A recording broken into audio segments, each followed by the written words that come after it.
사랑하는 기쁨의 교회 성도 여러분 안녕하세요. 오늘은 다 같이 우리 사무엘하 14장의 말씀을 묵상하도록 하겠습니다.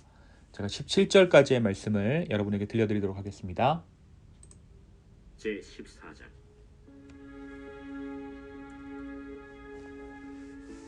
스루야의 아들 요압이 왕의 마음이 압살롬에게로 향하는 줄 알고 드고아의 사람을 보내 거기서 지혜로운 여인 하나를 데려다가 그에게 이르되, 청하건대 너는 상주가 된 것처럼 상복을 입고 기름을 바르지 말고 죽은 사람을 위하여 오래 슬퍼하는 여인같이 하고 왕께 들어가서 그에게 이러이러하게 말하라 하고 요압이 그의 입에 할 말을 넣어주니라. 드고아 여인이 왕께 아를 때 얼굴을 땅에 대고 엎드려 이르되, 왕이여 도우소서. 무슨 일이냐? 나는 진정으로 과부니이다. 남편은 죽고 이 여종에게 아들 둘이 있더니 그들이 들에서 싸우나 그들을 말리는 사람이 아무도 없으므로 한 아이가 다른 아이를 쳐 죽인지라. 온 족속이 일어나서 당신의 여종 나를 핍박하여 말하기를, 그의 동생을 쳐 죽인 자를 내놓으라. 우리가 그의 동생 죽인 죄를 갚아 그를 죽여 상속자들 것까지 끊겠노라 하오니, 그러한즉 그들이 내게 남아있는 숯불을 꺼서 내 남편의 이름과 씨를 세상에 남겨두지 아니하겠나이다. 내 집으로 가라. 내가 너를 위하여 명령을 내리리라. 내 주 왕이여, 그 죄는 나와 내 아버지의 집으로 돌릴 것이니 왕과 왕위는 허물이 없으리이다. 누구든지 내게 말하는 자를 내게로 데려오라. 그가 다시는 너를 건드리지도 못하리라. 청하건대 왕은 왕의 하나님 여호와를 기억하사 원수 갚는 자가 더 죽이지 못하게 하옵소서. 내 아들을 죽일까 두렵나이다. 여호와께서 살아계심을 두고 맹세하노니 내 아들의 머리카락 하나도 땅에 떨어지지 아니하리라. 청하건대 당신의 여종을 용납하여 한 말씀을 내 주 왕께 여쭙게 하옵소서. 말하라. 그러면 어찌하여 왕께서 하나님의 백성에게 대하여 이 같은 생각을 하셨나이까? 이 말씀을 하심으로 왕께서 죄 있는 사람같이 되심은 그 내쫓긴 자를 왕께서 집으로 돌아오게 하지 아니하심이니이다.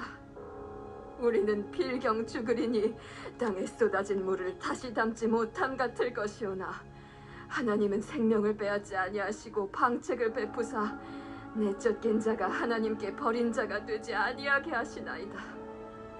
이제 내가 와서 내 주 왕께 이 말씀을 여쭙는 것은 백성들이 나를 두렵게 하므로 당신의 여종이 스스로 말하기를, 내가 왕께 여쭈오면 혹시 종이 청하는 것을 왕께서 시행하실 것이라 왕께서 들으시고 나와 내 아들을 함께 하나님의 기업에서 끊을 자의 손으로부터 주의 종을 구원하시리라 함이니이다.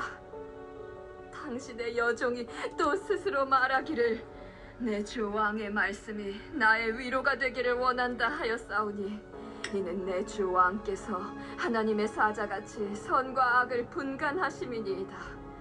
원하건대 왕의 하나님 여호와께서 왕과 같이 계시옵소서. 아멘. 네, 우리가 어제 사무엘하 13장의 말씀을 통해서 압살롬이 자기의 형제 암논을 죽이고 그솔 왕에게로 피하여 간 이야기를 함께 나누었습니다. 자기의 누이 다말이 강간당하고 또 박대받는 것에 분개해서 이 압살롬이 암논을 쳐 죽이고 다윗을 피해 도망했던 것이죠. 오늘 말씀은 압살롬이 그솔에서 3년의 시간을 보냈다라고 기록하고 있습니다. 또한 압살롬이 그솔에서 3년의 시간을 보내는 동안에 이 아들을 향한 아버지 다윗의 마음이 점점 애절해져 갔습니다. 요압은 이러한 다윗의 마음을 읽었습니다.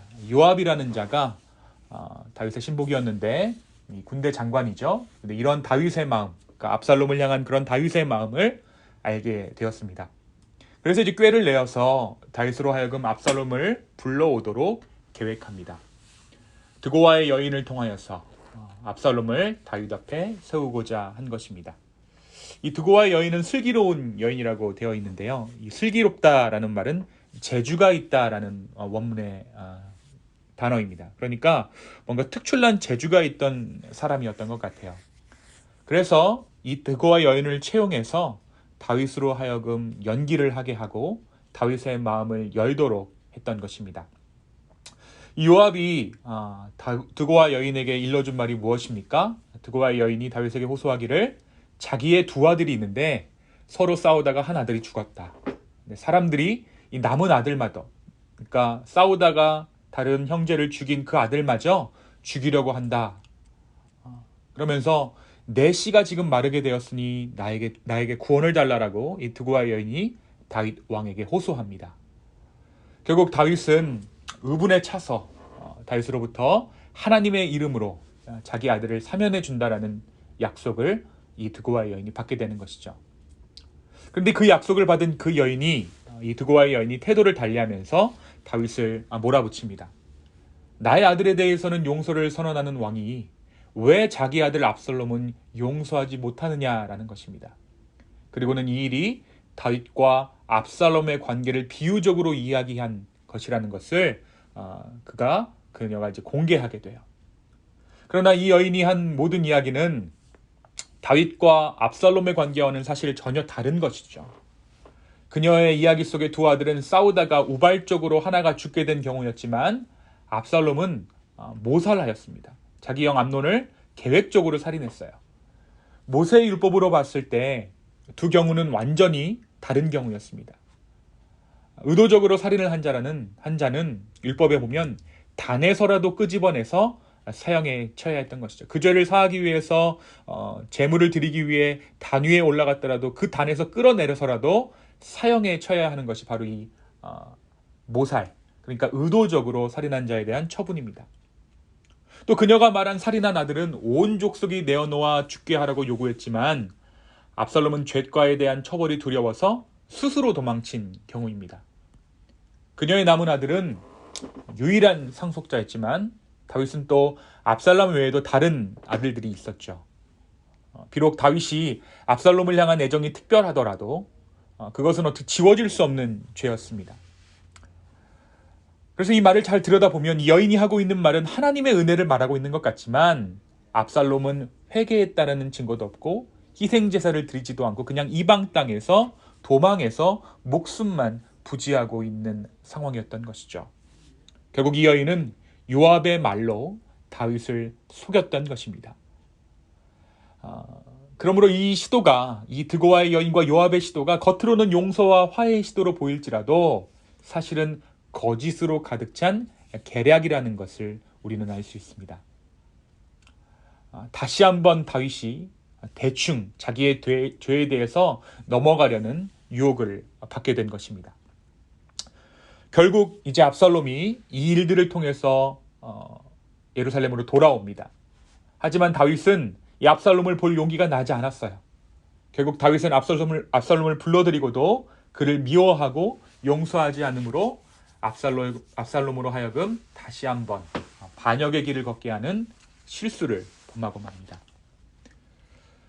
한편 두 해가 지나도록 아버지 다윗을 보지 못한 압살롬은 요압에게 불을 질러가면서 거의 강제적으로 아버지 다윗이 자기를 부르게 해달라고 재촉하는 모습을 봅니다. 요압이 자기를 돕고 있음에도 불구하고 그는 요압을 채근하면서 일을 빨리 처리할 것을 종용합니다. 결국 요압과 압살롬의 이러한 계략에 다윗은 압살롬을 불러들였고 두 사람은 입을 맞춤으로써 화해를 하지만 그것은 진정한 화해는 아니었습니다.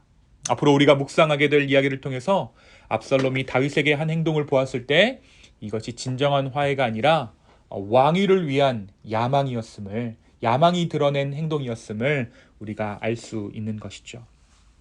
이것이 오늘 사무엘하 14장의 내용입니다. 어떻게 보면 권력을 향해 목말라 있던 두 사람, 압살롬과 요압의 콜라보레이션, 그것이 오늘 사무엘하 14장의 내용인 것이죠. 사랑하는 성도 여러분, 오늘 말씀 가운데 우리는 무엇을 알 수 있을까요? 먼저 우리는 요압이라는 인물에 대해서 생각해 보게 됩니다. 오늘 다윗에게 행한 계략의 중심에는 요압이 자리 잡고 있습니다. 그는 왕의 마음이 압살롬에게 향하는 줄로 알고 있었지만 그는 알아챈 다윗의 마음을 후위를 도모하기 위한 도구로 이용합니다.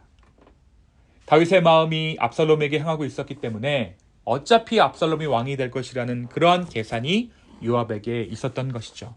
그리고 그 상황에서 자신의 위치를 공고히 하려는 요압의 간계가 있었습니다. 요압의 태도로 봤을 때 요압이 다윗의 마음을 알고 있는 것 같지만, 헤아리는 것처럼 보이지만 오히려 그 왕의 마음을 이용했던 것이죠. 다윗의 마음을 이용해야 하기에 다윗의 마음에 민감할 수밖에 없었고, 그래서 다윗의 마음을 알아챌 수밖에 없었던 것입니다. 요압은 결국 솔로몬이 왕위에 오를 때 다윗이 반드시 제거해야 할 자로 선언하게 됐습니다. 사랑하는 성도 여러분, 우리가 사람은 속일 수 있지만 하나님은 속일 수 없다는 것을 우리가 오늘 말씀을 통해 다시 한번 확인합니다.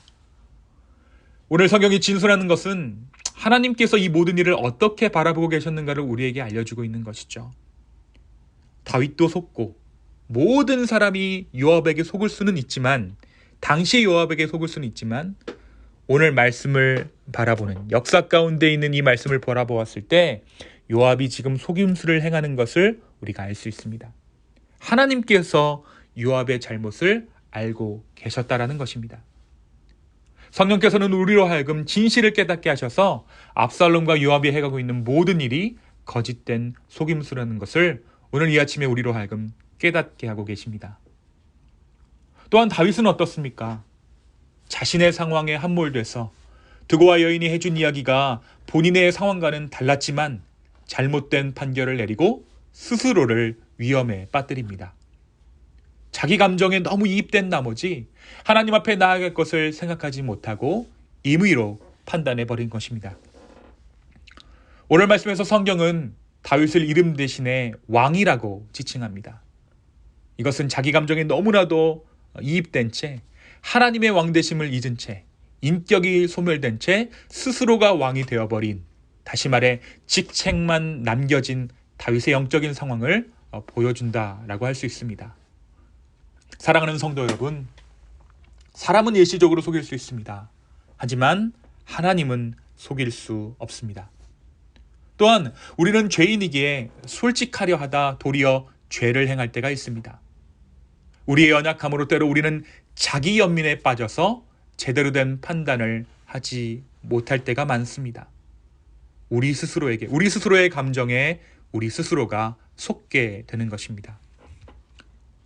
우리의 마음을 솔직하게 하실 수 있는 분은 오직 우리를 위해 십자가에서 돌아가신 예수 그리스도 뿐이십니다.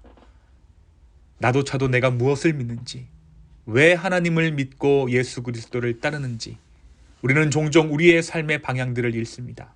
우리의 신앙의 방향들을 잃습니다. 우리의 감정에 젖어서 우리의 상황에 함몰되어서 우리는 우리의 신앙의 방향을 잃을 때가 너무나도 많이 있습니다. 오늘 우리가 이 말씀을 통해서 다시 한번 예수 그리스도의 은혜를 구하며 나아가는 저와 여러분 되기를 간절히 축원합니다. 그래서 그리스도의 복음 안에 우리를 발견할 수 있는 이 아침 되기를 소망합니다.